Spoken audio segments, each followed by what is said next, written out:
It's a tradition that if you are naughty, you get a lump of coal.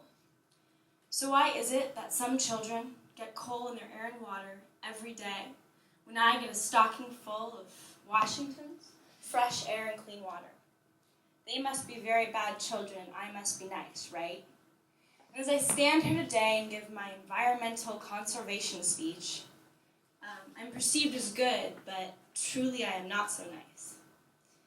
You see, a third of the electricity used to amplify my voice right now and project these images on this screen comes from the #1 single source emitter of greenhouse gases west of the Mississippi.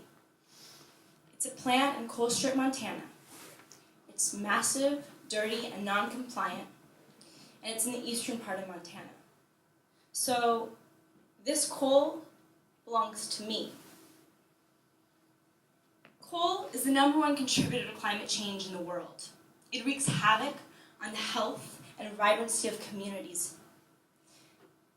When burned, it produces smog, soot, mercury, and other toxins, and it releases mass carbon dioxide in the air. So this coal, through Puget Sound Energy, is burned in Montana and helps us maintain our nights.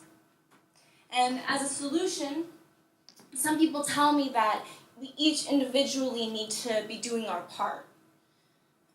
Turning off our lights when convenient, and retrofitting our houses. And as an island, we've done a great job of this retrofitting, but Puget Sound Energy itself reports that this plant emits 15 million tons of carbon dioxide annually. To put that in perspective, that's like 2 eruptions in Mount St. Helens annually. That's 2 natural disasters every year, or 3 million cars on the road each year.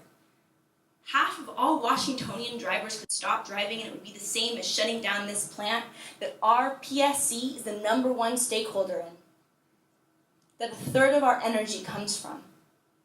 So no amount of individual action can compensate for this damage. And a third of our energy comes from coal.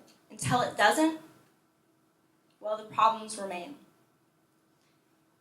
This is our coal. It belongs to us. We are being naughty, yet we get our stockings full. So, in a normal business game, these problems could work themselves out.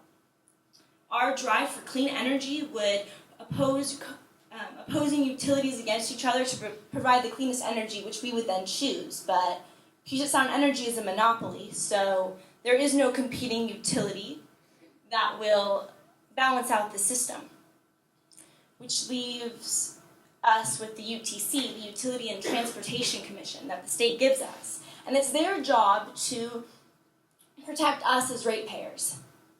Now, I'm going to let you in on a little secret. Well, it's actually not such a secret, but no one really knows about it. So I'm going to tell you about it. You see, right now, there's a lawsuit against Puget Sound Energy for $37,000 a day. A day. And the UTC, I believe, even though, well, our health and our children's health aren't being directly affected by this plant, and the 32 lives that are taken prematurely from this plant aren't technically the responsibility of our local government, I believe because it's going to affect our pockets, it's still the UTC's responsibility to protect us as ratepayers from the decision that Puget Sound Energy is about to make. You see, Puget Sound Energy has 3 options. They can, 1, invest hundreds of millions of dollars into this dirty, out-of-date plant in an unsustainable cycle. 2, they can invest $37,000 a day into a lawsuit. Okay, not into electricity or power. 3, they can invest, and this is why I'm here today, because they can invest in wind power, which Puget Sound Energy has the infrastructure to develop.